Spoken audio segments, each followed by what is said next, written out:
Boa tarde. Hoje vamos falar do estudo das proteínas. O meu nome é Maria José Rico de Sousa e sou médica patologista clínica.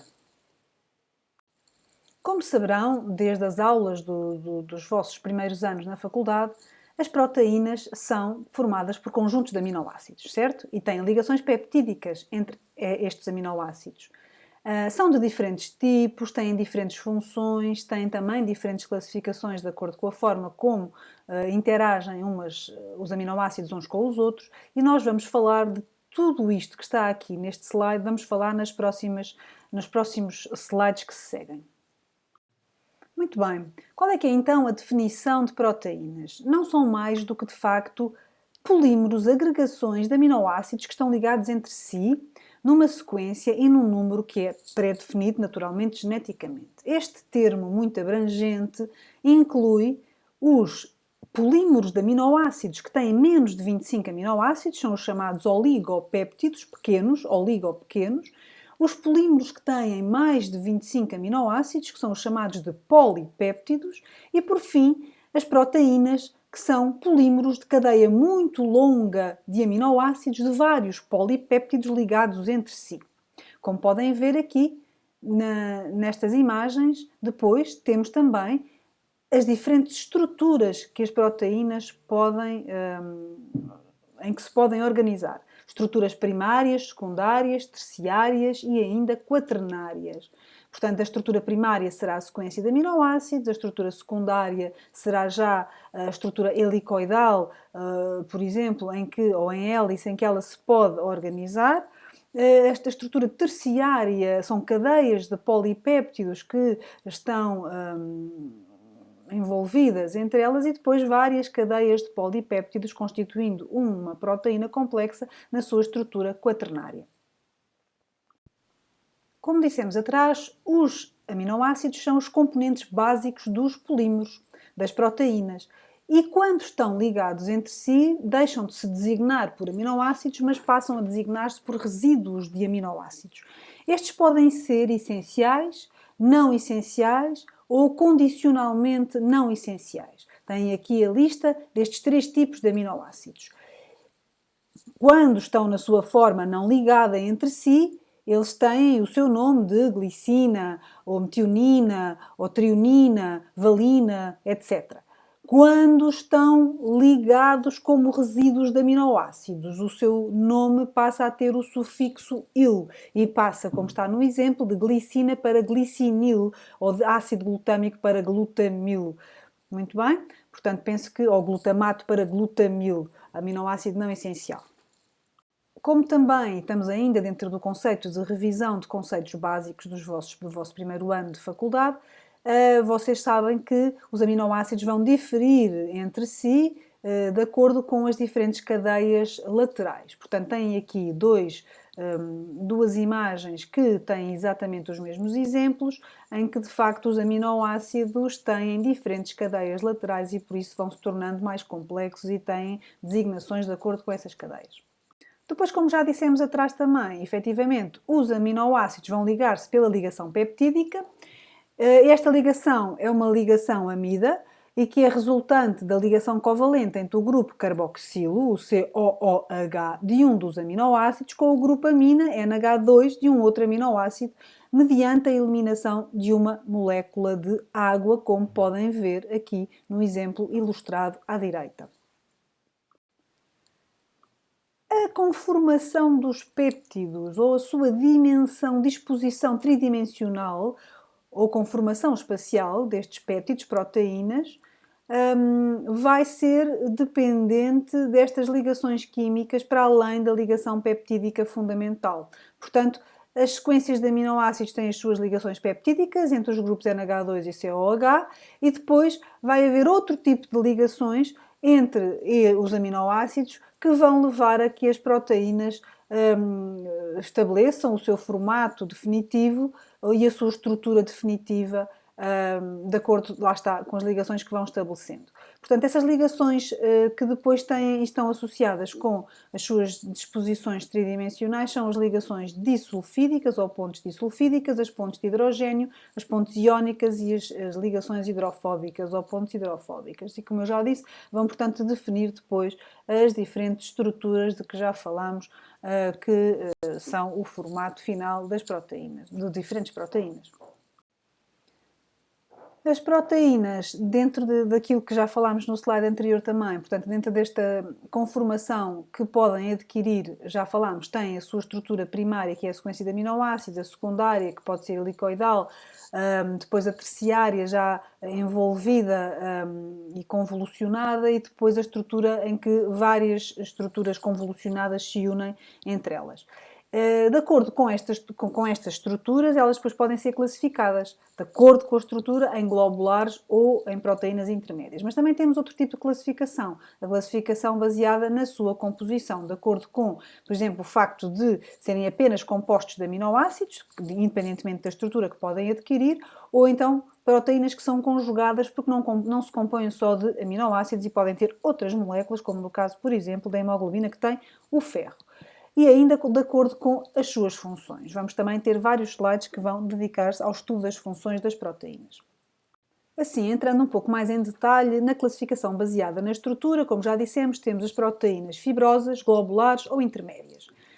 Baseada naquela que é a sua composição, elas podem ser simples ou conjugadas. E depois, de acordo com as suas funções, elas podem ser proteínas estruturais, ou podem terem funções enzimáticas, ou podem ser hormonas, podem ser proteínas que servem para transportar outras moléculas, proteínas que têm funções contrácteis ou ainda proteínas de armazenamento, entre outras funções.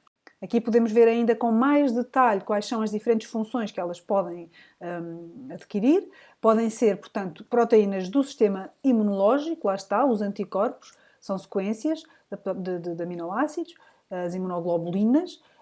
Também o sistema do complemento, cerca de 20 moléculas proteicas que são ativadas durante as infecções. Podem ainda ser as também citoquinas, que são moléculas proteicas que comunicam e fazem comunicar as células entre si. São proteínas de sinalização. Temos ainda, como já falámos, as proteínas que têm funções contrácteis e que estão situadas no músculo, como a actina, a miosina ou ainda a mioglobina, que liberta o oxigênio para os músculos, a ferritina, que armazena e liberta também o oxigênio. Podem ser proteínas estruturais, que fazem parte do citoesqueleto das células, pequena rede de proteínas, de filamentos de proteínas e de túbulos que mantêm a forma da célula.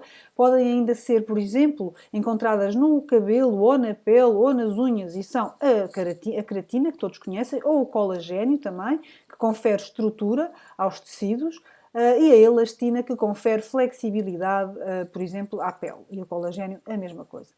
Na membrana celular podemos encontrar diferentes proteínas que constituem os canais de comunicação por onde passam substâncias através da membrana, ou então atuar como enzimas ou atuar como receptores dessas mesmas enzimas ou de outras estruturas, e são fundamentalmente três tipos de proteínas: proteínas periféricas ou proteínas integrais ou ainda proteínas ligadas aos lípidos. Com um pouquinho mais de detalhe, vamos então definir quais são as proteínas, as funções das proteínas que vamos estudar. Já dissemos então que elas podem ter funções estruturais, catalíticas, enzimáticas, hormonais, ligantes, motoras, nutrição, de coagulação, pressão oncótica e imunológica, imunitária. Classificação de acordo com as suas funções. As proteínas ligantes podem ainda ser proteínas de transporte, de recepção, de armazenamento e proteínas tampão. As proteínas estruturais, quais são? São o fibroblasto, o colagênio e a elastina e a alfa-queratina ou a queratina. Por exemplo, o colagênio está presente no tecido conjuntivo, está presente na matriz óssea, está presente na matriz da cartilagem. A elastina está presente no tecido conjuntivo elástico. O colagênio está presente nos tecidos também, é uma estrutura de suporte dos tecidos, como a pele, por exemplo. E a alfa-queratina está presente nas unhas, na pele e no cabelo. E as funções catalíticas? As enzimas que têm as funções catalíticas, são as proteínas que têm as funções catalíticas, são a maior classe de proteínas. São cerca de 2.000 proteínas que têm estas funções enzimáticas.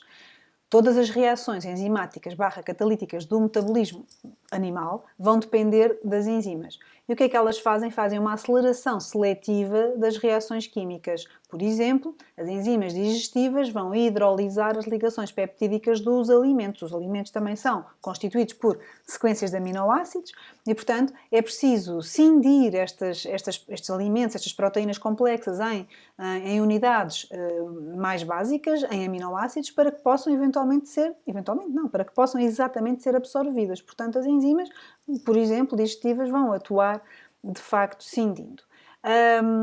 Também podem, lá está, catalisar e acelerar reações químicas, como está aqui no exemplo ilustrado, engraçado, deste pequeno, enfim, animal que não sei bem se é um burro ou se é um híbrido de um morcego, mas que está aqui, portanto, a dizer exatamente que há um local, um sítio ativo da enzima onde se liga ao substrato. Esse substrato depois vai ser, sobre ele vai atuar a ação catalítica da enzima e vai cindir este substrato em dois produtos, não é? Dois produtos que são mais básicos da estrutura do substrato inicial que se ligou. As proteínas podem, portanto, também ter funções hormonais, ou seja, as hormonas são proteínas, exceto as do córtex suprarrenal, são todas proteínas, delas são exemplo várias que estão ali ilustradas, as hormonas hipofisárias, a insulina, a testosterona, etc.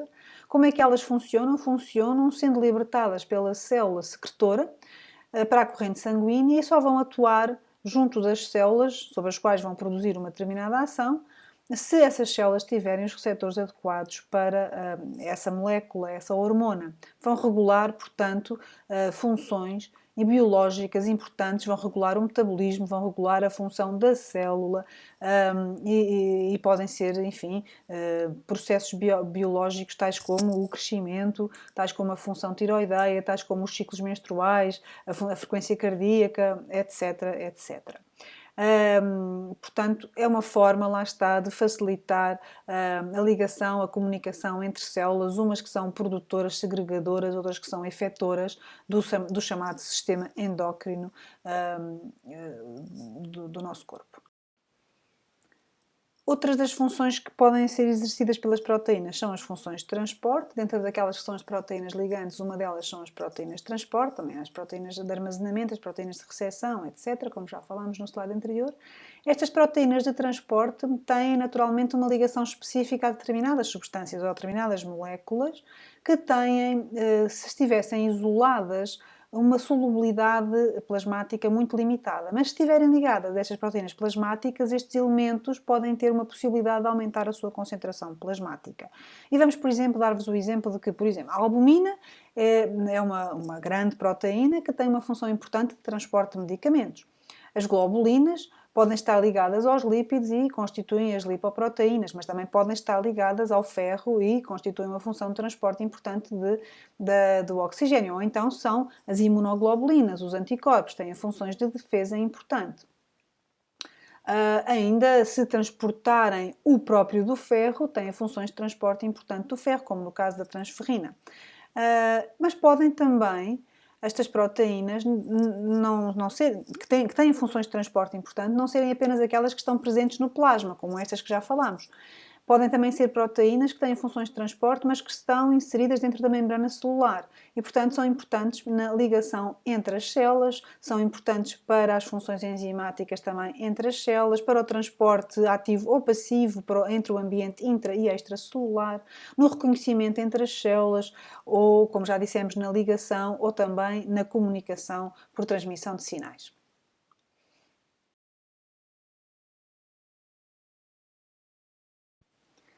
As proteínas de transporte pertencem à fração alfa-2 e à fração beta do gráfico da eletroforese das proteínas, que é o teste mais elementar que pode ser feito em laboratório para estudar as proteínas séricas. Nesta fração alfa-2 e beta, nós podemos observar a presença da alfa-2 macroglobulina, a aptoglobina, a hemopexina, a transferrina, a beta-lipoproteína e ainda as frações do complemento C3 e C4. Ora, é também nestas áreas que muitas das proteínas de fase aguda se encontram e, portanto, quando temos um aumento, quando temos quadros de infecção ou de inflamação, nós vamos também ter um aumento significativo das concentrações destas proteínas e um aumento também significativo destas mesmas áreas do gráfico de eletroforese das proteínas. As proteínas de fase aguda podem dividir-se em proteínas de fase aguda positiva ou negativa, consoante aumentam ou diminuem na presença de quadros inflamatórios ou infecciosos. A proteína C reativa é positiva, assim como a amiloide sérica, a aptoglobina, a ceruloplasmina, a alfa-2 macroglobulina, a glicoproteína, alfa-1 glicoproteína, o fibrinogénio e os complementos. Portanto, exatamente as mesmas áreas de que falamos em relação à localização das proteínas de transporte também. Aqui as negativas, a albumina, uma importantíssima, já não é obviamente na fração alfa-2 ou beta, que esta albumina negativa se encontra, porque a albumina é o pico mais alto do gráfico de migração da eletroforese, mas é uma proteína de fase aguda negativa, e a transferrina que se encontra na beta, na fração beta, é também uma proteína de fase aguda negativa. Também já falámos que, de facto, as proteínas têm uma função muito importante, que é a função de serem receptores de outras proteínas, sejam elas enzimas ou sejam elas moléculas que têm, ou hormonas que têm que atuar junto da célula, e, portanto, são proteínas que são específicas para cada molécula que vão receber. Têm uma elevada afinidade. Essa ligação dessa molécula a essa proteína receptora é seguida depois da endocitose absortiva e do transporte intracelular. Esta capacidade de entrega e a velocidade de aquisição da substância vai depender não só do número, mas também da sua elevada afinidade. Portanto, têm funções de recepção muito importantes. E se as proteínas têm funções de transporte que são muitíssimo importantes e de comunicação também entre as células, lá está, transporte barra recepção, não menos importantes são as suas funções de armazenamento, porque é de facto esta função de armazenamento que vai permitir que uma determinada substância plasmática seja efetivamente armazenada, impedindo que esta seja eliminada por filtração glomerular. E, portanto, vai haver uma manutenção de um polo orgânico desta substância. Algumas proteínas servem de depósito de determinadas substâncias às quais o organismo recorre quando delas necessita. Vamos dar aqui o exemplo do armazenamento do ferro. 65% do ferro está armazenado nos glóbulos vermelhos sob a forma de hemoglobina. 30% está armazenado sob a forma de ferritina, no fígado, na medula óssea ou no baço. 4% do ferro está armazenado sob a forma de mioglobina e 1% na transferrina ou outras proteínas ligantes do ferro.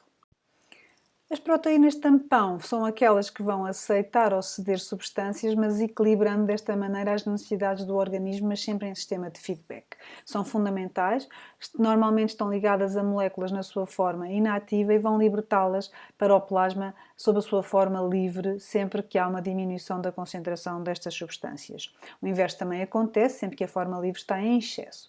E este controle homeostático das substâncias que se vão ligar às proteínas tampão é realizado sempre em fenómeno de feedback e tendo em conta os níveis plasmáticos das formas livres e das formas ligadas ou ativas. Já falámos de algumas das proteínas que têm funções contrácteis, que são nossas conhecidas e são muito importantes, todas aquelas que constituem proteínas com função muscular, como sejam a actina, a tropomiosina, a troponina, a miosina, são, portanto, elementos proteicos principais do sistema contráctil dos músculos esqueléticos.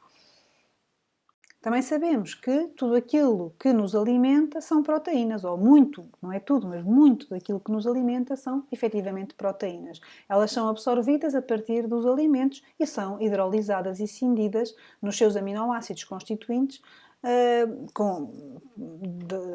por via da ação enzimática também de outras proteínas e vão, portanto, depois de absorvidas, participar em diferentes ciclos metabólicos, como se pode ver na imagem à direita. Uma das funções muito importante que nós temos no nosso corpo, como já falámos numas aulas anteriores, são as funções da coagulação e todos estes elementos são proteínas. Portanto, nós temos, de facto, as proteínas são essenciais, são basilares. Nós somos proteínas e sem as proteínas não existiríamos. Tudo o que é estrutural e funcional é proteico e a coagulação e a cascata da coagulação é outro exemplo fundamental e essencial da função das proteínas.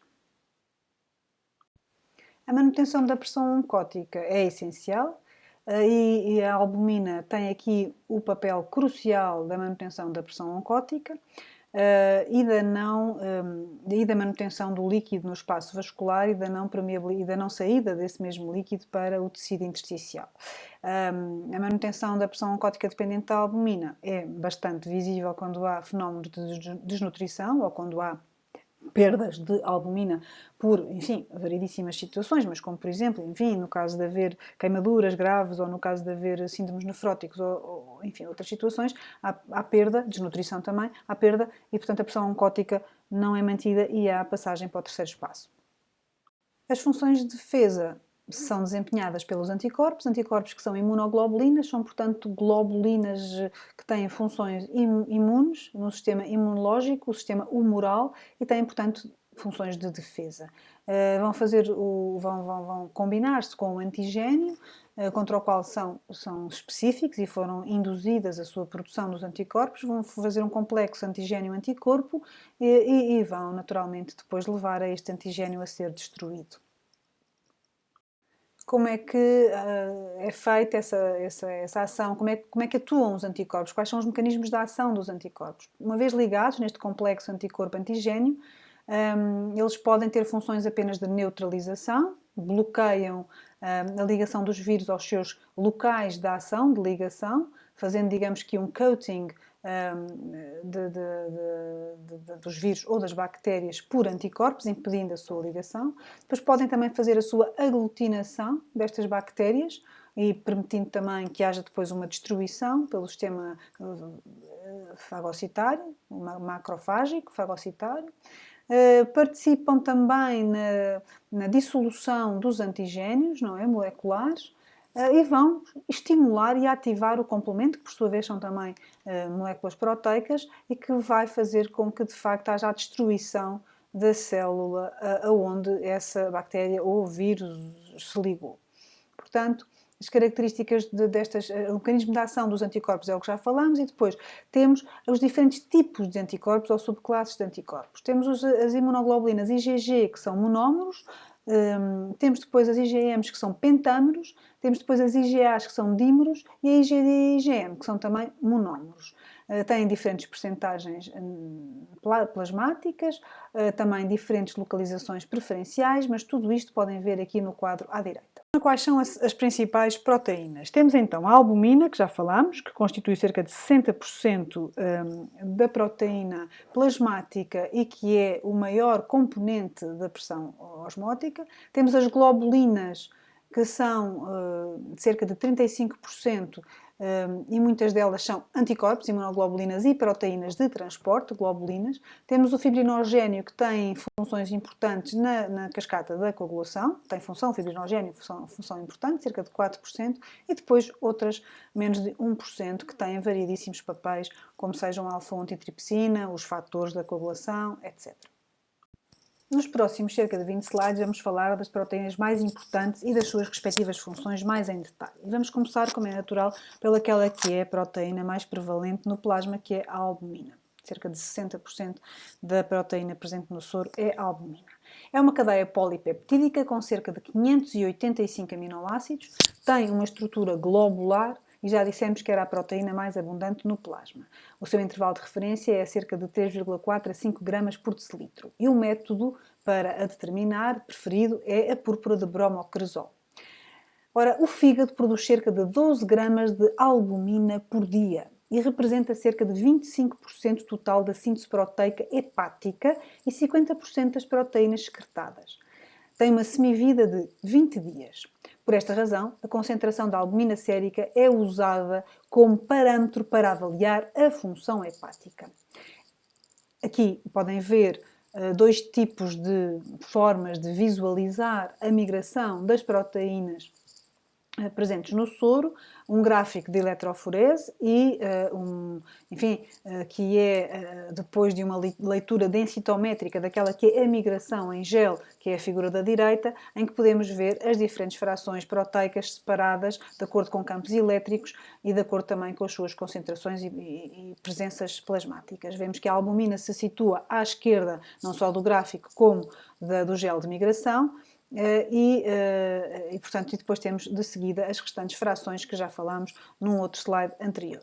Por último, temos as imunoglobulinas também, que é uma fração bastante importante que se encontra na zona gama do gráfico de eletroforese.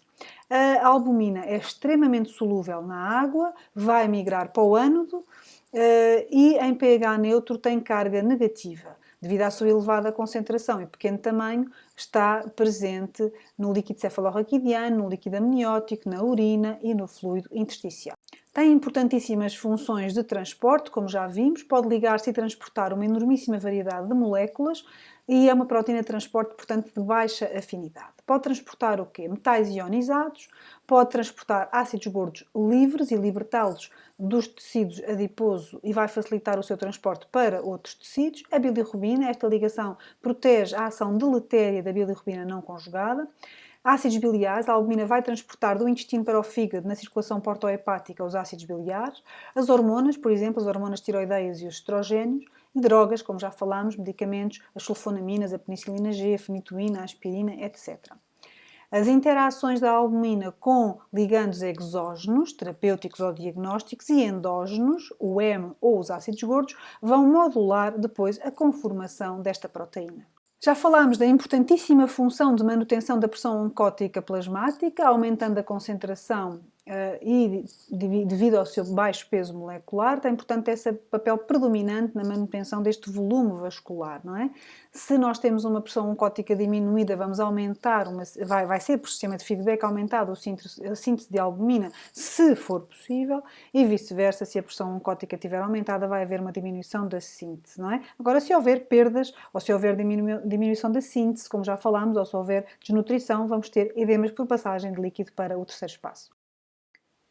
A função de nutrição é fundamental, porque de facto a albumina é uma fonte de aminoácidos para a síntese proteica. A albumina, como já disse também atrás, tem a maior capacidade de tampão devido à sua elevada concentração e presença também de resíduos de histidina na sua composição, que vão contribuir para a manutenção do balanço ácido-base. O kwashiorkor, como sabem, aliás, ilustra a figura que está ali, é portanto uma doença que decorre da desnutrição, não só por deficiência da albumina, mas também pela desagregação dos polirribossomas da membrana. E portanto, face à deficiência em um aminoácido triptofano, vai provocar uma deficiência da síntese de albumina, porque é um aminoácido que é necessário na molécula da albumina, mas também porque é estabilizadora dos ribossomas, do RNA mensageiro, do sistema reticuloendotelial. Existem variantes da albumina. A primeira variante foi descrita em 1955, não tem nenhum significado patológico e já se descreveram cerca de 23 variantes genéticas da albumina, designadas de haloalbumina. A albumina normal é designada de albumina A. E estas variantes, as 23 que já foram descritas, são diferentes, quer química, quer molecularmente, diferentes da albumina A. Têm diferenças na sua mobilidade eletroforética e no transporte de substâncias e também no seu peso molecular. E estas variações decorrem muitas vezes apenas da diferença de um só aminoácido. Estas variantes das albuminas são genéticas, como já dissemos, têm um traço autossómico dominante e, portanto, muitas vezes vamos ver em indivíduos heterozigóticos uma bisalbuminémia, precisamente por terem uma haloalbuminémia. Os homozigóticos vão mostrar apenas uma única banda dessa haloalbumina. Neste slide podemos ver precisamente exemplos de migrações em gráficos de eletroforese de bisalbuminémias. Portanto, temos duas albuminas, uma albumina A e outra em heterozigotia, haloalbuminas em heterozigotia. Portanto, podemos ver aqui dois picos na zona da albumina que representam precisamente a albumina A e a haloalbumina, ou no caso dos doentes serem monozigóticos, apenas um pico, e aí não percebemos se ela é uma variante ou não. A bisalbuminémia adquirida é um evento muito raro, se considerarmos fora do contexto de tratamento com antibióticos. E a sua associação ao síndrome nefrótico é também bastante rara. Quais são as alterações patológicas que podemos ter no caso da proteína albumina? Podemos ter uma analbuminémia, que é uma situação congénita em que existe apenas síntese de cerca de 0,5% de albumina, ou então temos uma hipoalbuminémia, há uma diminuição da sua síntese, ou um aumento da sua destruição, ou um síndrome nefrótico, a destruição, por exemplo, no caso de queimaduras graves, uma hemodiluição ou uma deficiência de síntese, no caso de uma cirrose hepática, por exemplo. Temos uma albuminúria, em que há um aumento da excreção urinária, por exemplo, no caso do síndrome nefrótico ou de condições inflamatórias do trato urinário. Temos uma hiperalbuminémia em situações de hemoconcentração e desidratação. No hipertiroidismo, o balanço azotado, em que há um aumento de síntese, ou seja, o rácio aumento de síntese-degradação está mantido. No entanto, se o aporte proteico é diminuído, a degradação da albumina vai aumentar a ingesta proteica e, portanto, este balanço pode sofrer aqui alguma alteração. Os corticosteroides aumentam a degradação da albumina, aumento por transferência da albumina extravascular para o espaço intravascular, e a testosterona, a hormona do crescimento e a insulina vão levar a um aumento da síntese de albumina.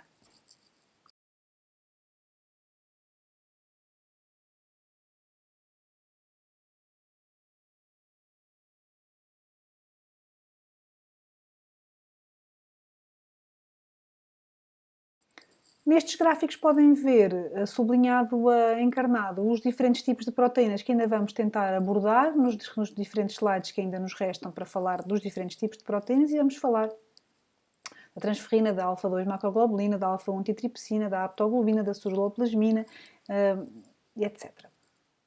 Comecemos então pela pré-albumina. O que é a pré-albumina? Transporta cerca de 1/3 da tiroxina, da T4. 10%, portanto. Tem uma avidez elevada, tem maior avidez para a T4 do que tem a Thyroid Binding Globulin e, portanto, chama-se Thyroxine Binding Pre-Albumin.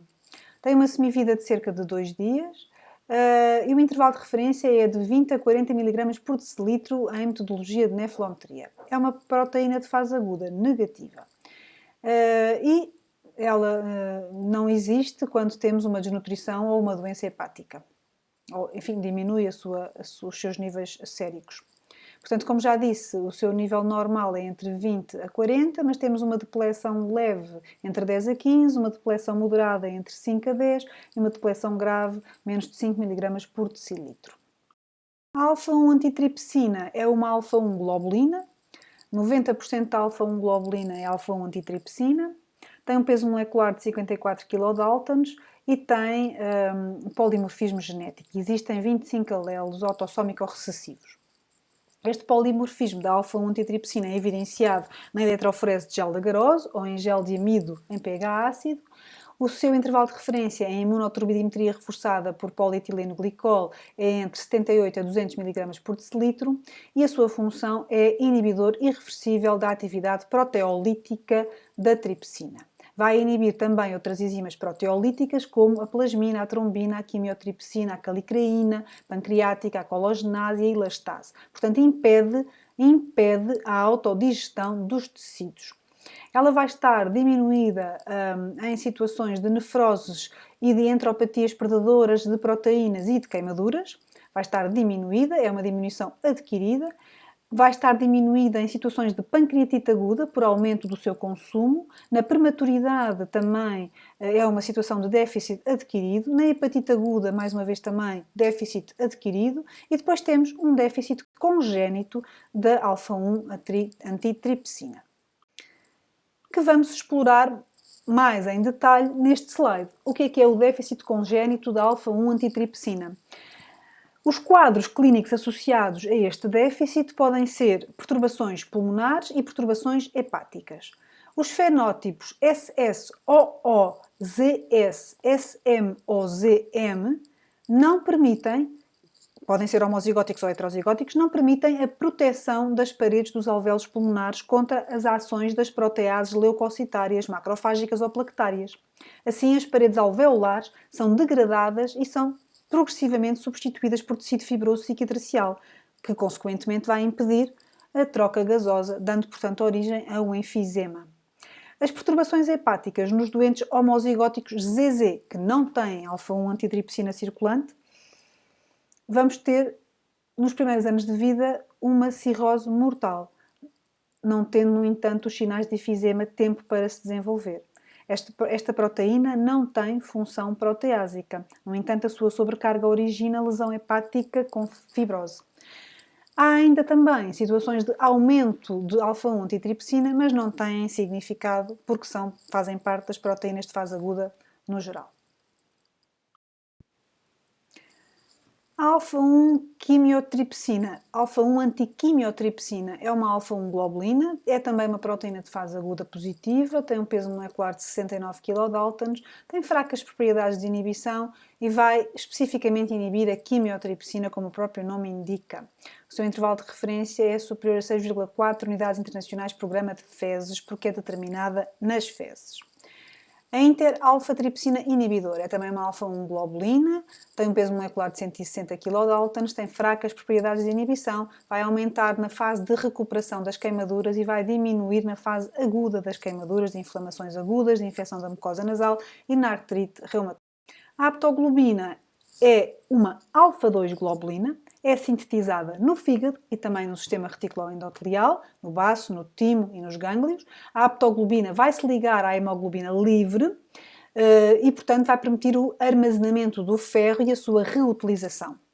É também uma proteína de fase aguda positiva, tem um peso molecular de 100 kDa, não há síntese até aos primeiros 4 meses de vida e o intervalo de referência é de 0,3 a 2 gramas por litro, determinada por imunonefrometria. Outra alfa-2 globulina é a alfa-2 macroglobulina, como o próprio nome indica. É uma proteína de fase aguda positiva, como também já referimos. É um inibidor das proteases, totalmente inespecífica. Vai inibir que proteases? A tripsina, a quimiotripsina, a calicreína plasmática, não a pancreática, a trombina e a elastase. Tem um peso molecular de 720 kDa e o seu intervalo de referência é de 130 a 300 mg por decilitro, medida por nefrometria. Quando é que ela vai estar alterada? Vai estar alterada em nefroses, entropatias predadoras de proteínas e queimaduras, vai estar diminuída, perdem-se, em situações de subnutrição, em situações de terapêuticas fibrinolíticas e em CIVDs, nas cirroses e nas hepatites agudas vão estar aumentadas, vai estar aumentada e também na diabetes mellitus e no excesso de estrogénios, por ação dos estrogénios, vai estar aumentada. A transcobalamina é uma alfa-globulina, tem um peso molecular de 121 kDa, é uma molécula transportadora, apesar de tudo, não muito eficiente, não consegue transportar a vitamina B12 para dentro das células. Neste caso, estamos a falar da transcobalamina 1. A transcobalamina 2 é uma beta-globulina com peso molecular de 35 a 38 e é, de facto, a principal transportadora da vitamina B12 para os tecidos. Quando é que a transcobalamina 1 está aumentada? Em leucemias mieloide crónicas ou em reações leucemoides. A transcobalamina 2 está diminuída em leucemias mieloides crónicas. A sua determinação por ensaios imunoenzimáticos, o intervalo de referência, a sua deficiência é definida abaixo dos 40 picomoles por litro, possível deficiência entre 40 a 60 picomoles por litro e suficiência acima dos 60 picomoles por litro. A ceruloplasmina é uma alfa-2 glicoproteína sintetizada no fígado, sob a forma de apoceruloplasmina. 95% do cobre está ligado a esta molécula, esta proteína, a ceruloplasmina. É uma proteína de fase aguda positiva, com peso molecular de 150 kDa e um intervalo de referência de 25 a 60 mg por decilitro, medido por nefrometria. Na doença hepática grave, a ceruloplasmina, precisamente porque a sua síntese é dependente do fígado, está diminuída. Mas, de resto, em situações de infecções, neoplasias, cirrose alcoólica, hepatite viral e estrogénios, por ação dos estrogénios, temos um aumento da ceruloplasmina. Há uma doença congénita que se define como a doença de Wilson, que é uma doença do metabolismo do cobre, autossómica recessiva. Por déficit da produção de ceruloplasmina, vai haver um aumento anormal de cobre no fígado, uma deposição no fígado, no cérebro, na córnea, no rim e nos ossos. O diagnóstico faz por déficit da proteína, por aumento do cobre urinário e por aumento do cobre hepático, e temos um sinal que é patognomónico, que é a observação na córnea do anel de Kaiser-Fleischer. Já falámos muito brevemente da Thyroxine Binding Globulin. É uma alfa-2 globulina, vai-se ligar à T4 e à T3 com uma avidez menor do que a pré-albumina.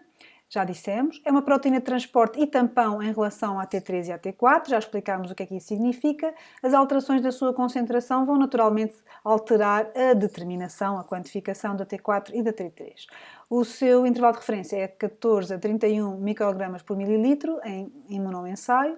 E a sua afinidade da Thyroid Binding Globulin AT4 está diminuída por ação dos estrogénios, por ação da gravidez, em doenças congénitas pode estar aumentado ou diminuído e por ação da idantoína pode estar também diminuída.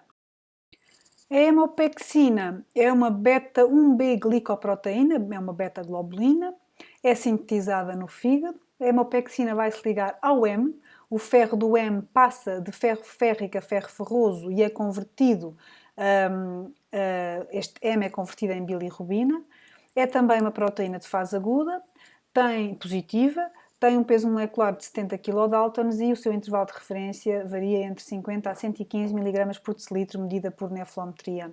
Vai estar aumentada em situações de mieloma, de diabetes mellitus, de linfoma de Hodgkin, lesão hepática e diminuída na lesão hepática e na hemólise, na lesão hepática por definição porque é sintetizada no fígado e na hemólise precisamente porque vai ser consumida, vai estar diminuída. Para o diagnóstico de hemólise, a hemopexina é mais sensível do que a aptoglobina. A transferrina é uma proteína de transporte fundamental é uma beta-2 glicoproteína, uma beta-globulina, é também sintetizada no fígado, mas também no sistema reticuloendotelial e nos linfócitos, e o ferro ferroso, depois de absorvido, vai se ligar à transferrina, vai passar a férrico, e o transporte vai ser feito desde o tubo gastrointestinal até à medula óssea. Depois vai ser incorporado no núcleo M da hemoglobina, o ferro. É uma proteína de fase aguda negativa, como já dissemos, tem um peso molecular de 90 kDa, tem 7 a 10 dias de semivida e no sexo feminino tem um intervalo de referência que vai de 250 a 380 mg por decilitro, no sexo masculino de 215 a 365 mg por decilitro, isto em imunoturbidimetria reforçada por polietileno glicol. Ora, a transferrina tem algumas situações patológicas, naturalmente. Na transferrinémia há ausência total. Em situações de neoplasias ou de síndromes nefróticos há diminuição, perda. Na doença crónica também há uma diminuição. Na cirrose uma diminuição e na hemocromatose uma diminuição. A capacidade total de fixação do ferro é uma metodologia indireta para determinar a transferrina, e que, quando esta está diminuída em quantidade, a capacidade total de fixação do ferro vai estar aumentada. Os métodos diretos são a nefrometria, a turbidimetria, o enzimoimunoensaio ou o radioimunoensaio. A ferritina é uma beta-globulina também, uma beta-2 glicoproteína, também sintetizada exatamente no fígado e no sistema reticuloendoplasmático e na medula óssea. Tem um núcleo de ferro férrico polinuclear coberto por uma concha proteica, a apoferritina, como podem ver na imagem ilustrada à vossa direita no slide. Esta apoferritina vai se ligar ao ferro ferroso e vai oxidá-lo em ferro férrico, depositando-o no interior do núcleo e libertando-o quando confrontada com agentes redutores, como sejam a transferrina. É uma proteína, portanto, de armazenamento do ferro. Tem um peso molecular de 44,5 kDa e um intervalo de referência de 30 a 340 por quimiluminescência. Na anemia ferropénica está diminuída, na anemia das doenças crónicas está aumentada, na anemia nas neoplasias está aumentada, na hemocromatose primária adquirida está muito aumentada, na cirrose, na hepatite e na necrose está aumentada e nas infecções e inflamações também com proteína de fase aguda que é. Chegamos por fim à hemossidrina, que é um pigmento que deriva da ferritina quando esta perde a apoferritina da sua superfície. É um conglomerado de partículas de ferritina, de proteínas desnaturadas e de lípidos. No entanto, a biodisponibilidade do ferro é menor do que é na ferritina. E o ferro na hemossidrina é insolúvel. Encontra-se em macrófagos, nas células da glia, no sistema reticuloendotelial e a sua detecção é feita por observação microscópica e o resultado é dado em positivo ou negativo. A hemossidrinúria, que é de facto a observação de microscopia que é feita das células de macrófagos e etc., está aumentada em situações de anemia hemolítica crónica, em situações de anemia de células falciformes, anemia hemolítica microangiopática, uma hemocromatose e uma hemossidrose e transfusões múltiplas são as circunstâncias em que a hemossidrinúria está aumentada.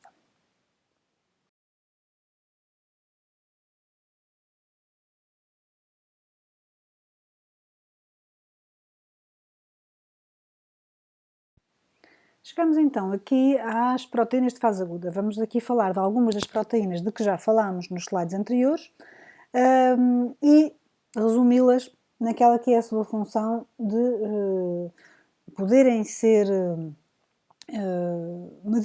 medidores indiretos, efetivamente, da presença de infecções / inflamações.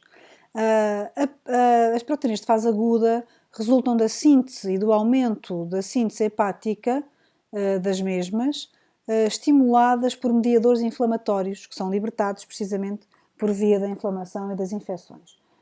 Temos, como já falámos, proteínas de fase aguda positivas e proteínas de fase aguda negativas, e começamos já pelas proteínas do complemento, o C3, o C5 e o inibidor C1, que aumentam cerca de 6 a 8 vezes. Depois temos ainda o fibrinogénio e o fator de von Willebrand, como proteínas da coagulação que aumentam cerca de 2 a 4 vezes. Temos também os inibidores do ativador do plasminogénio e o alfa-2 antiplasmina, como inibidores proteicos da cascata da coagulação, que também aumentam cerca de 2 a 4 vezes. Depois temos a aptoglobina e a ceruloplasmina, que aumentam cerca de 1,5 a 2 vezes.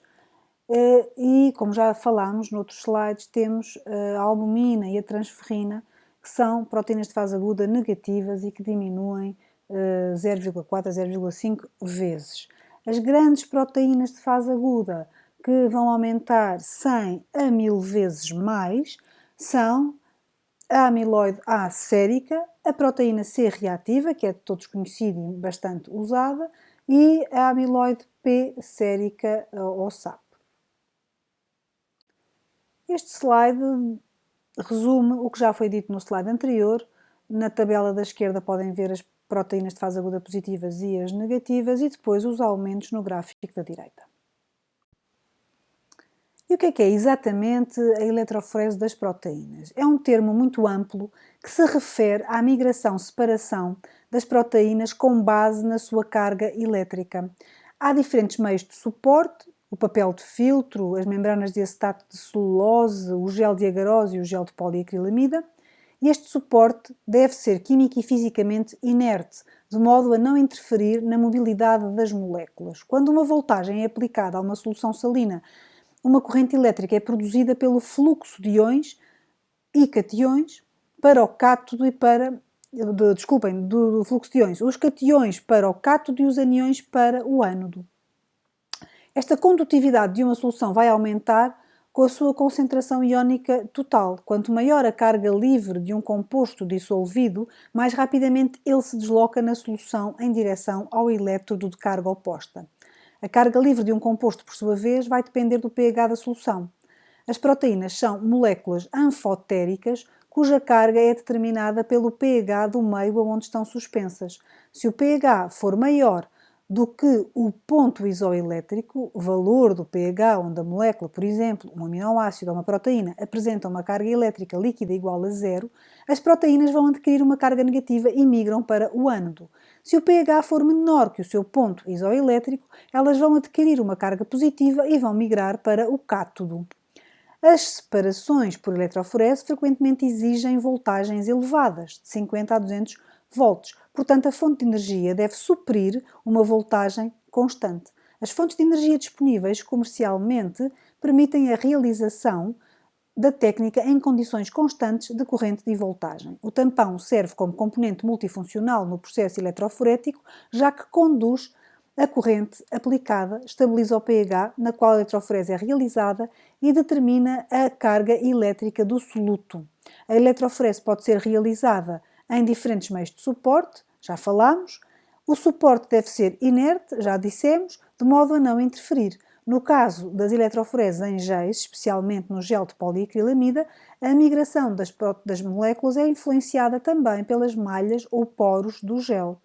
A densitometria que é usada para scanar as frações separadas vai permitir quantificar e fazer a leitura em eletroforese, em gráfico eletroforético. Quais são os meios de suporte que são utilizados na eletroforese em gel? Ora, os meios de suporte constituem a matriz onde a separação vai ocorrer e podem ser gel de amido e acetato de celulose, é usado para separar macromoléculas de acordo com a sua carga e com o seu tamanho. O acetato de celulose é raramente usado na rotina. O gel de agarose tem um uso muito alargado, permite a separação de proteínas no soro, na urina, no líquido cefalorraquidiano, das variantes da hemoglobina, das isoenzimas e das lipoproteínas e outras substâncias. A separação é baseada apenas na razão da carga sobre a massa da proteína e permite uma análise densitométrica excelente. E temos ainda o gel de poliacrilamida, que é um gel termostável, transparente, durável e relativamente inerte quimicamente. Sem carga elétrica, as proteínas são separadas com base na razão carga-massa e no tamanho molecular. A eletroforese em gel, a migração é feita, portanto, como já disse, num suporte poroso como o acetato de celulose, gel de agarose ou poliacrilamida. Após a amostra ser misturada com uma solução tampão, é gerado um perfil eletroforético em bandas de proteínas com limites precisos bem visualizados quando o meio de transporte é corado, e depois é possível quantificar as zonas individuais como percentagem ou concentração absoluta por densitometria, desde que a concentração total de proteínas seja conhecida. No densitómetro, o gel vai passar por um sistema óptico de medição e a absorvância de cada fração é mostrada num registrador ou num mostrador eletrónico. É, portanto, basicamente uma medida de absorvância. Vai determinar a absorvância do corante num meio de suporte. Portanto, basicamente o que vai acontecer é que uma fonte de luz, um scanner móvel vai scanar toda a área, um sistema óptico e um fotodetector compõem um densitómetro. Os sinais que são detectados pelo fotodetector são proporcionais à absorvância do corante da amostra no suporte, que é proporcional à concentração da amostra. E é depois possível construir um gráfico que representam as múltiplas leituras de densidade que foram tomadas em diferentes pontos, deslocado através do feixe de luz. A eletroforese capilar é uma metodologia mais recente, que está baseada no fluxo através de um capilar que vai diferenciar as moléculas de acordo com o seu tamanho e outras propriedades fisicoquímicas. A análise automatizada que detecta e quantifica as proteínas sem necessidade de densitometria. Esta alta resolução vai permitir a separação dos picos beta 1 da transferrina e da hemopexina e beta 2, portanto, a fração beta, que normalmente em meios de gel não permite a separação destas duas frações, em eletroforese capilar é possível a separação destas duas frações. Há assim, portanto, um aumento de sensibilidade, uma melhor quantificação e uma análise em amostras de menor quantidade, com uma operação que é mais simples e é mais rápida.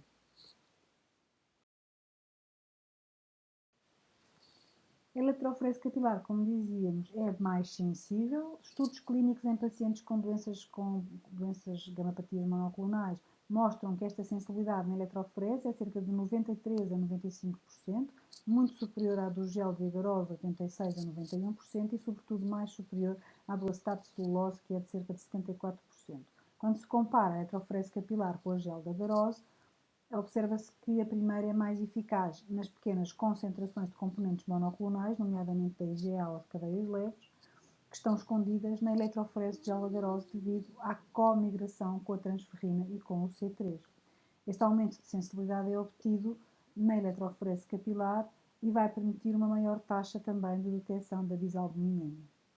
As vantagens, como já dissemos, é, portanto, este aumento de resolução na separação das frações, este aumento da sensibilidade na capacidade de detectar quantidades mais pequenas de componentes monoclonais, uma reprodutibilidade também que é maior, uma técnica que é totalmente automatizada, controle das variáveis, nomeadamente da temperatura e do meio de suporte.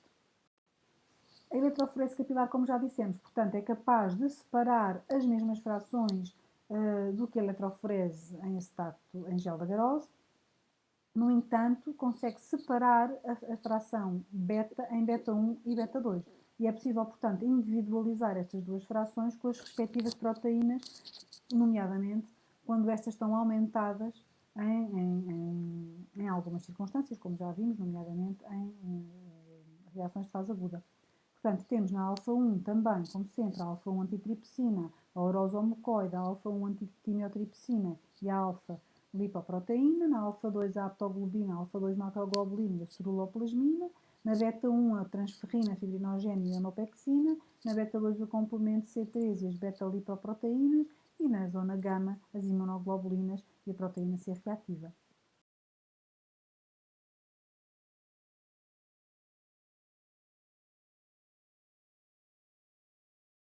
Nos próximos slides vamos ver algumas alterações dos traçados eletroforéticos que podem ser observadas, neste caso, em eletroforese capilar. No primeiro canto superior esquerdo vemos um caso de bisalbuminémia, no canto superior direito vemos um caso de soro hemolizado com um aumento da fração alfa-2. Temos aqui no meio, à esquerda, um soro ictérico em que o pigmento biliar é visto logo imediatamente a seguir à albumina. Depois temos a fração alfa-1 e alfa-2 aumentado num síndrome inflamatório agudo. Temos ainda um soro ictérico com pigmentos biliares ainda mais acentuado no inferior esquerdo. E depois temos uma ponte beta-gama que está ilustrada também no desenho à direita com uma ligação entre a fração beta e a fração gama. No caso de haver uma hipogamaglobulinemia, o que vamos encontrar no traçado eletroforético vai ser uma diminuição da região gama. O tracejado que se vê na imagem, temos uma diminuição, sendo as restantes frações estão normais em quantidade e no traçado. A diminuição pode ser decorrente de uma diminuição da síntese, que pode ser transitória nos primeiros 3-6 meses por prematuridade, ou primária por imunodeficiência das imunoglobulinas, nomeadamente da IgA, ou ainda por imunodeficiências genéticas, por perda nas queimaduras, nas lesões exudativas e no síndrome nefrótico. As hipergamaglobulinémias, tanto podemos ter as hipergamaglobulinémias com um traçado policlonal, em que a curva de eletroforese tem um aumento de base alargada e uma intensidade também aumentada e difusa da banda da gama-globulina, causas doença hepática crónica, infecções crónicas, doença inflamatória crónica do intestino, doença autoimune, granulomas, leucemia linfática crónica, linfomas. No caso de haver um pico de base muito menor, estreita, e uma intensidade bem demarcada, aumentada, mas bem demarcada na zona das gama-globulinas, estamos perante um aumento monoclonal. E, portanto, uma suspeita, naturalmente, de uma gamopatia monoclonal. Este aumento monoclonal pode ser benigno, idiopático, infecções agudas, cirrose, doenças autoimunes também, ou então maligno, no caso das doenças gamopatias monoclonais.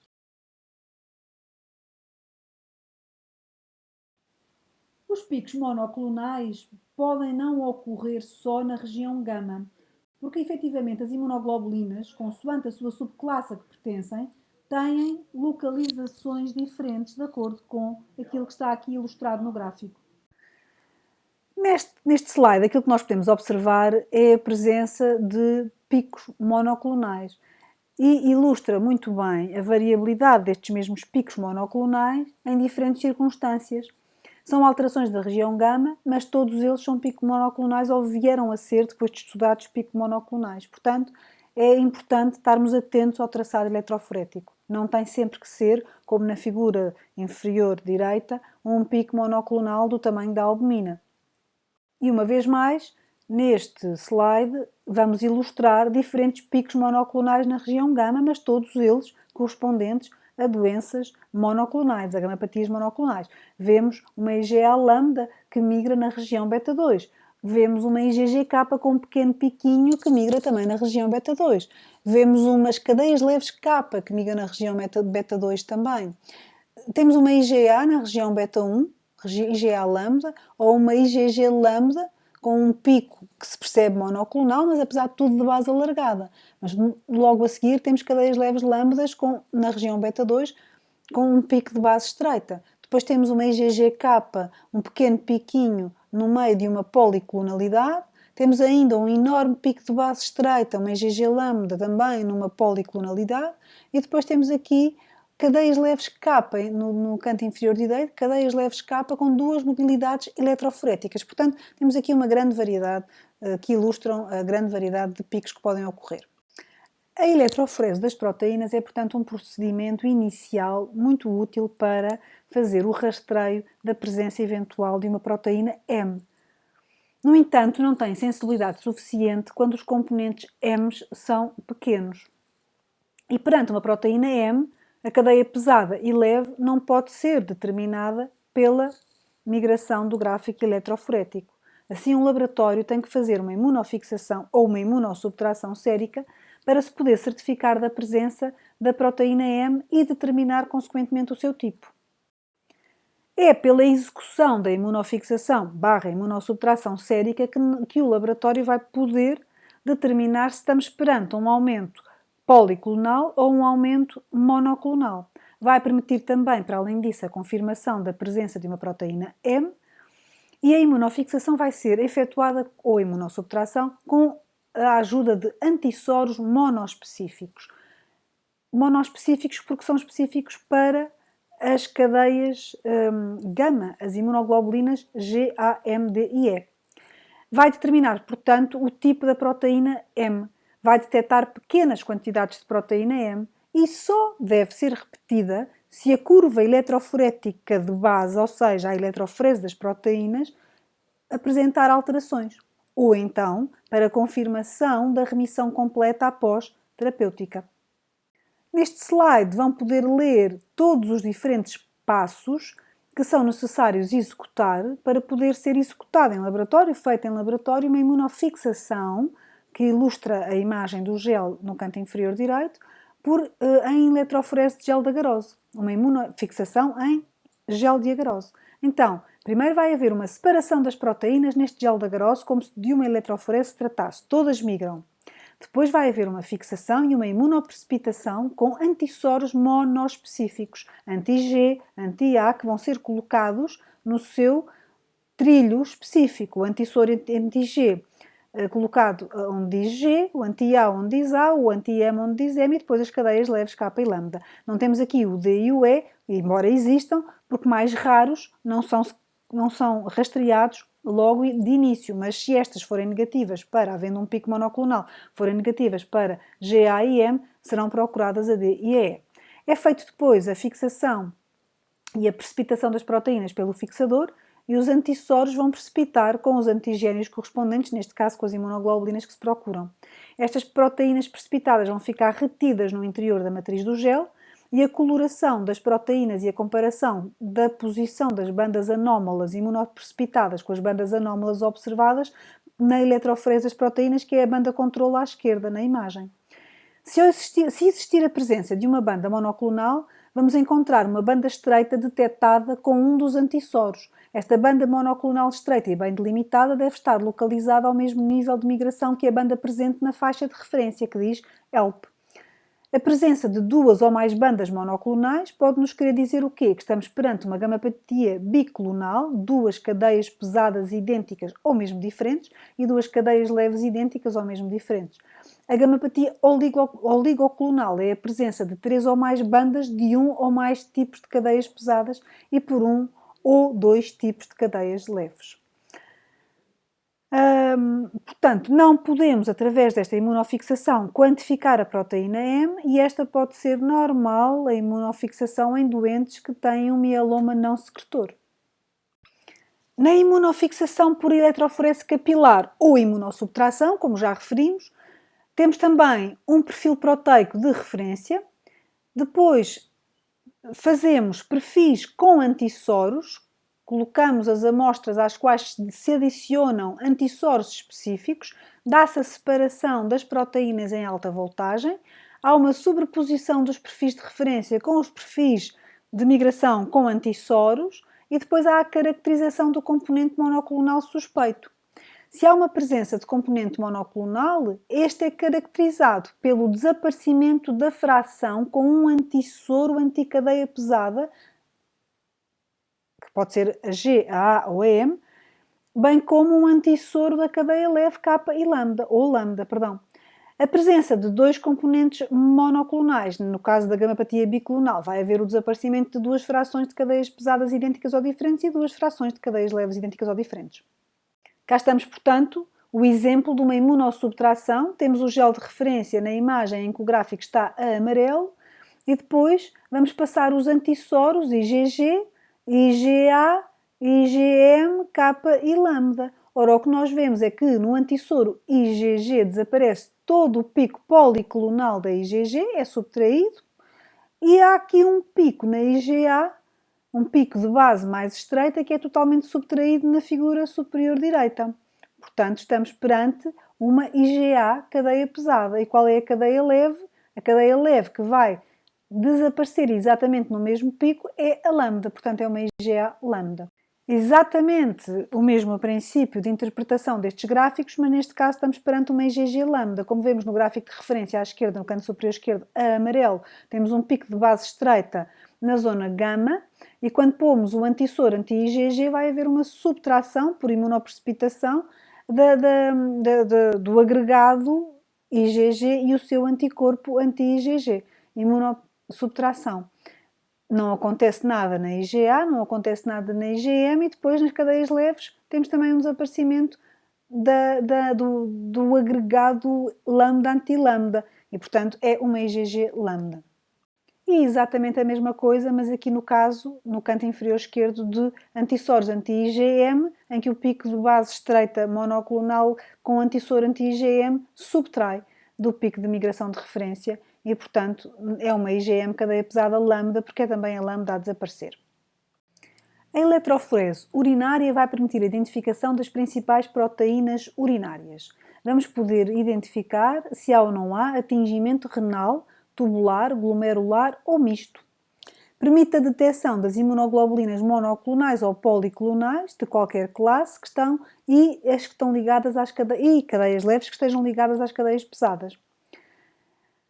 E permite a detecção e a identificação das proteínas de Benz-Jones, cadeias leves livres monoclonais K ou lambda. Portanto, o que nós temos no laboratório é um gel em conjunto que permite uma migração de referência, a execução de uma eletroforese urinária em que podemos ver se há ou não há passagem de proteínas a nível tubular com lesão tubular, a nível glomerular com a passagem da albumina e da alfa-macroglobulina, alfa-2 macroglobulina, depois a imunofixação urinária com a detecção ou permite a detecção da passagem urinária de cadeias pesadas GA e M, D ou E, consoante o antissoro ou a imunoglobulina que está presente na urina, as cadeias leves K e lambda ligadas e depois as livres, que podem ser positivas e no caso de serem positivas, permite-nos também fazer a pesquisa da proteína de Benz-Jones se encontrarmos aqui, de facto, positividade nestas bandas.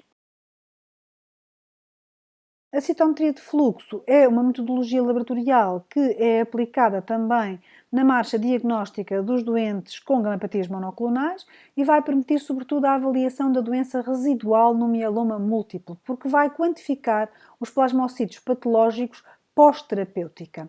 Os plasmocitos patológicos têm uma marcação com CD38, CD138, CD56, células NK e CD19, linfócitos B, e também permite, para além de determinar a presença ou não de doença residual, fazer a monitorização no caso da presença de gamapatias monoclonais de significado indeterminado e fazer um follow-up num período mais longo e o diagnóstico diferencial entre MEGUS e mieloma múltiplo, com a quantificação dos plasmocítios normais e patológicos.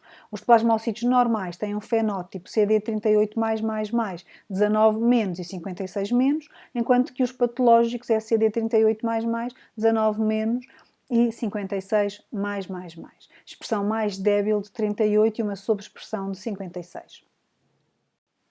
Então, nós utilizamos estas metodologias precisamente para fazer o estudo da gamapatia monoclonal ou da suspeita da gamapatia monoclonal ou discrasias plasmocitárias.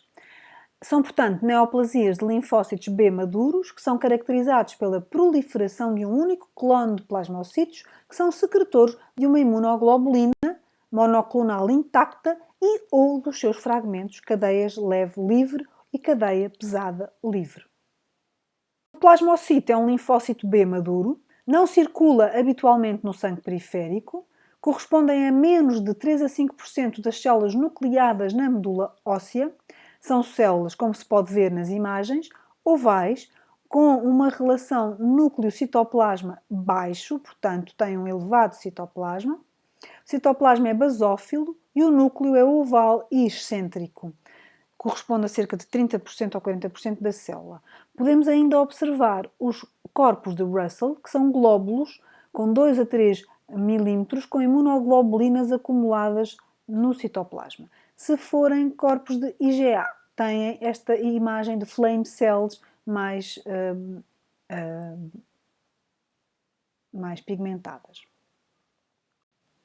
Portanto, como já dissemos, as gamapatias monoclonais são caracterizadas pela presença da proteína M, também designada de paraproteína, ou banda M, ou componente M, ou pico monoclonal. E este não é mais do que o produto da secreção do clone plasmocitário, que é designada como gamapatia, gamapatia monoclonal, discrasias plasmocitárias, disproteinémias, paraproteinémias, são os diferentes nomes que são sinónimos de gamapatias monoclonais. A sua classificação destas doenças está presente num livro referência da Organização Mundial de Saúde sobre a classificação de tumores hematopoéticos e dos tecidos linfóides e tem versões muito atualizadas. Está aqui exemplificada neste slide, mas pode ser visto inclusivamente na versão online deste livro. Portanto, elas variam as diferentes gamapatias de gravidade, desde a geralmente benigna MEGUS até ao mieloma múltiplo e à amiloidose. As gamapatias monoclonais correspondem a cerca de 15% das neoplasias leucocitárias e a 1% de morte por cancro. 62% destas doenças correspondem às gamapatias de significado indeterminado. Depois temos os mielomas múltiplos, logo a seguir, com 18%. Temos os smoldering mielomas múltiplos ou latentes assintomáticos, que correspondem a 4%. Temos os plasmocitomas, 3%. As macroglobulinémias de Waldenstrom, 3%. E outros que correspondem também a outros 3%. Em 2% das situações, os doentes têm menos de 40 anos, em 15% têm menos de 60 anos e em 15% das situações também têm entre 60 a 65 anos. Como é que é a apresentação clínica destas doenças? Podem ser detectadas como um achado laboratorial ocasional, é um achado ocasional numa eletroforese das proteínas feita de rastreio, ou por um aumento da velocidade de sedimentação, ou uma hipercalcémia que pode fazer desencadear o estudo e a procura de uma gamapatia, um aumento das proteínas totais, a presença de uma anemia ou de uma linfocitose. Doentes com paraproteinémias em achado laboratorial, mas que não têm sintomas, não é uma urgência, devem procurar um especialista em ambulatório. Por outro lado, podemos ter doentes cuja apresentação é o aparecimento de sinais ou sintomas que são sugestivos, como sejam a presença de anemia, leucopenia e trombocitopenia e ou dores ósseas, sintomas de compressão em consequência de fraturas patológicas, por exemplo, lesões a nível da função renal com o aumento da ureia e da creatinina, hipercalcémias, VS persistentemente aumentadas, síndrome de hiperviscosidade e amiloidose com impacto a nível do sistema nervoso e a nível da insuficiência cardíaca. O quadro clínico que é de referência urgente ao hospital é sempre a presença de uma hipercalcémia, de uma insuficiência renal e de uma compressão medular e/ou. Neste quadro podem ser vistos as diferentes etapas em que são efetuados testes, tanto de despiste como de diagnóstico e também para estimativa da carga tumoral, para estabelecer a doença de órgão e para monitorização. Portanto, podem ser aqui observados não só testes de screening, como testes de diagnóstico e tanto testes de rotina e testes específicos, como já falámos anteriormente, nomeadamente as eletroforeses, as imunofixações, o soro da urina, a quantificação das imunoglobulinas, a quantificação da proteína M, o doseamento do cálcio, a função renal, a beta-2 microglobulina, que permite uma estimativa da massa tumoral e também é prognóstico da doença, etc, etc, como podem ver no slide. A investigação laboratorial começa, portanto, como já vimos, com o hemograma completo, com a VS e com um painel bioquímico completo que permite estudar a função renal, nomeadamente a creatinina, a ureia e a clearance da creatinina, o estudo do ianograma, o estudo do cálcio e do fósforo, nomeadamente na procura de uma hipercalcémia, da fosfatase alcalina e da LDH para ver a lise celular, determinação do aumento ou não das proteínas totais e da albumina e uma determinação do ácido úrico. A proteína M e a sua determinação e quantificação e identificação é fundamental para se poder fazer o diagnóstico e depois para a monitorização e estratificação do risco. Para a determinação do componente da proteína M, nós temos que quantificar o componente das globulinas, e este pode ser inferior a 3 gramas por decilitro ou superior a 3 gramas por decilitro, de acordo com os guidelines da Organização Mundial de Saúde, e vamos quantificar as imunoglobulinas séricas G, M e A. E vamos determinar, naturalmente, a monoclonalidade. É muito importante e vamos fazê-lo através da imunofixação. Na eletroforese das proteínas vamos perceber se temos um único componente que está aumentado ou diminuído, das globulinas que não estão envolvidas, e se há monoclonalidade ou se há uma policlonalidade. E depois a imunofixação vai também determinar exatamente que monoclonalidade é essa que estamos a falar. A proteinúria das 24 horas, a eletroforese e a imunofixação urinária e a proteína de Vance-Jones são fundamentais para perceber, efetivamente, se há ou não há eliminação de componente monoclonal para a urina. O doseamento das cadeias leves livres séricas são também, e o seu respectivo rácio, fundamentais para uma avaliação também de qual a patologia de base que estamos a falar, e a sua quantificação é fundamental para perceber que tipo de patologia, porque faz parte dos critérios diagnósticos de que tipo de patologia é que estamos a falar, e a beta-2 globulina, microglobulina e a albumina para um estadiamento e prognóstico. Como já dissemos, subsequentemente deve ser feita uma biópsia da medula óssea e uma determinação da percentagem de plasmocítos, faz também parte dos critérios de diagnóstico das diferentes discrasias, é fundamental quantificar para saber exatamente que discrasias é que temos pela frente. E se este diagnóstico estiver confirmado, deve ser feito um raio-x do esqueleto, como referido no slide 81. Este doseamento para a definição da proteína M, o doseamento quantitativo das imunoglobulinas GMA, que são as mais frequentes, não quer dizer que não se faça da D e da E, é feito por nefalometria e ou turbidimetria, e também deve ser feita a quantificação das FLC, ou Free Light Chains, por nefalometria, que vai permitir identificar as cadeias leves kappa e lambda que circulam livres, separadas da cadeia pesada no soro. É muito importante porque esta quantificação, mais uma vez, faz parte dos guidelines de diagnóstico, que vamos ver depois na aula prática, e o seu rácio deve estar dentro dos valores de normalidade entre 0,26 e 1,65. Esta quantificação das cadeias leves assume um papel cada vez mais importante no diagnóstico e na monitorização das hemopatias monoclonais e da doença residual. Estes testes que são executados permitem encontrar, lá está, de uma forma muito sensível a presença das cadeias leves livres a circular no soro. E encontram-se em 1/3 nos MGUs, em 70% nos mielomas múltiplos latentes e em 90% nos mielomas múltiplos sintomáticos.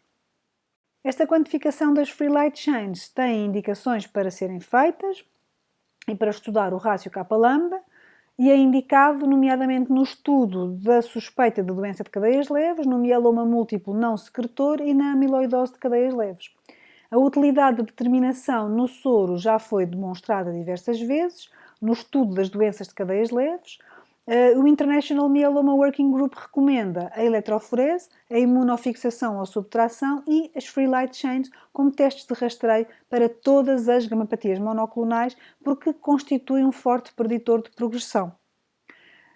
Este ponto de corte de cutoff, a partir do qual se considera um risco de progressão para mieloma múltiplo, aos 2 anos, varia de patologia para patologia. E quanto maior for a alteração deste rácio, maior o risco da evolução do mieloma.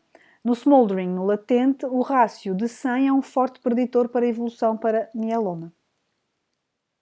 Como pode ser visto neste gráfico de Kaplan-Meier, precisamente a evolução, quanto maior for a quantidade quanto mais anormal e mais elevada for o rácio das free light chains kappa-lambda, maior o risco de progressão para mieloma múltiplo.